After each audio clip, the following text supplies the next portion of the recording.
big thank you to Blue Tusk Tech and also to Global Wine and Spirits for being our sponsors, and we thank you very much.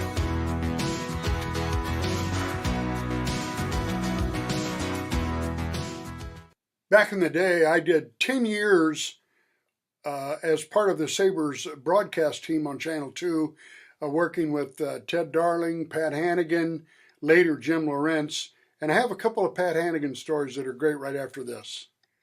We'll continue this story in just a second, but I want to thank a couple of our brand new sponsors. One is Blue Tusk Tech, and where I go, they're in Orchard Park, but they have some other locations. But if you have a used Mac or any type of former Apple products, they are the best. They can fix them up. They can sell you previously owned or repairs, upgrades, all of that, and they will also give you right now 60% off of anything of any current retail prices. So they are great. Blue Tusk is simply the best. Also, I want to thank Global Spirits and Wine. My go-to place is at McKinley Mall, but they're also in Orchard Park, and they're simply as good as it gets. Okay, back to the story.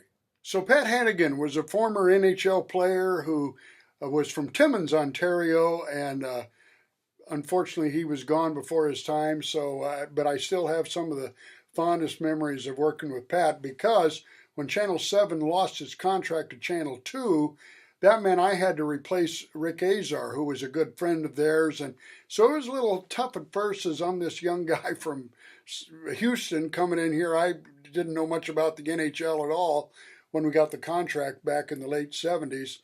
So Hannigan especially could be a tough guy to get to know. He was a wonderful guy as time went on, and of course I did a couple things that kind of ticked him off. I remember one game we did early on.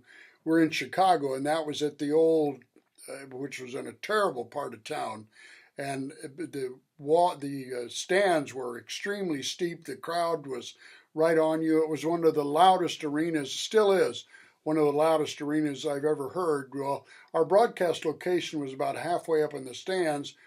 One night we're doing a game, and during the intermission, all of a sudden, bang, I get hit right on the head by, it was a box that contains VHS tapes.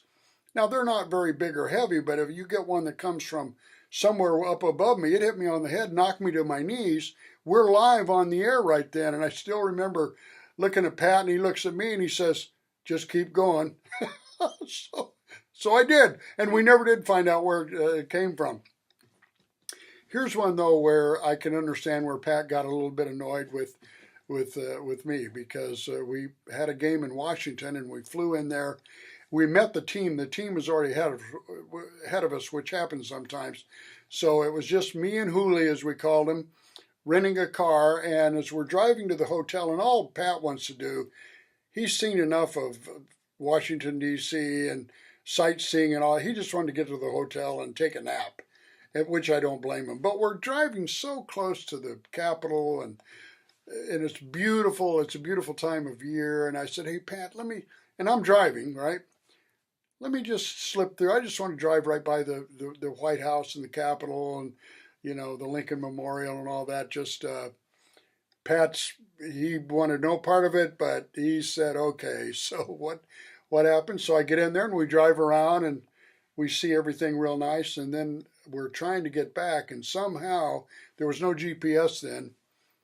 I missed the turn somewhere. We wound up in a terrible, terrible situation in a place where we should not be, and I didn't know how to get out of there. And I'm telling you, Hannigan, if he had been armed, I would have been in deep, deep trouble there. But eventually we did get out of it. But needless to say, we didn't take any side trips after that one. But the best one, this was later on, maybe the second year we worked together. And we did 16 road games, and then we did 4 home games. So one of the home games we did, it was tough for me because as the intermission host, I had to do the downstairs interview with a player between periods. Then I had to get all the way back up to where our broadcast location was. and it would be crowded. You know, the hallways, I mean, it's intermission time. And usually, though, in fact, always, I would make it back on time to be able to grab the mic, and me and Pat would then analyze the first period or the second period, whatever had just occurred. And, you know, I might be a little bit out of breath, but it wasn't too bad until one night I didn't make it. Now, Pat hated being on camera by himself, and he made that very well known to me. He wanted to have somebody kind of guide him along, and I get that. I understand that. Pat was never a broadcaster, but he was very good at analyzing the game. He just didn't like having to carry the load by himself. So one night, I don't know how this happened, but I just got caught in the crowd to such a degree that without knocking people down, I couldn't get up there in time. So as I get up to the booth and I go in, Pat is talking on camera, and he's looking very uncomfortable and, quite frankly, ticked off. So even while he was on the air, I just walked in and kind of took the mic and took control and apologized for what happened. And I thought it would be something that Pat would laugh about, right? Well, the intermission ends, and so we've got a few minutes there of commercials before we start the next period. Pat starts yelling at me, and he was really, really upset. And at first I was trying to calm him down. I said, Pat, I tried to get up here. I just couldn't get through all the people. I apologize. I'm sorry. But Pat was having none of it. So it started escalating. I've got a little bit of an Irish temper too. So our voices start getting heated, and all of a sudden it gets a little worse. And now there's an F-bomb thrown out there. I don't know which one of it was first, but both of us were guilty of it.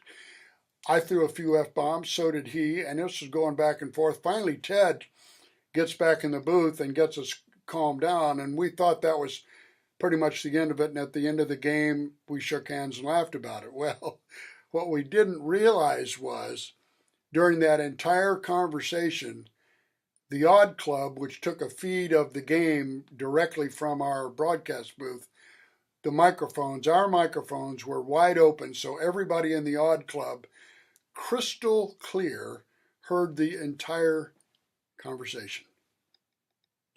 Yeah, that was kind of ugly. Pat Hannigan, though, wonderful, wonderful guy. I miss him, and he was really one of the joys of the 10 years of broadcasting I had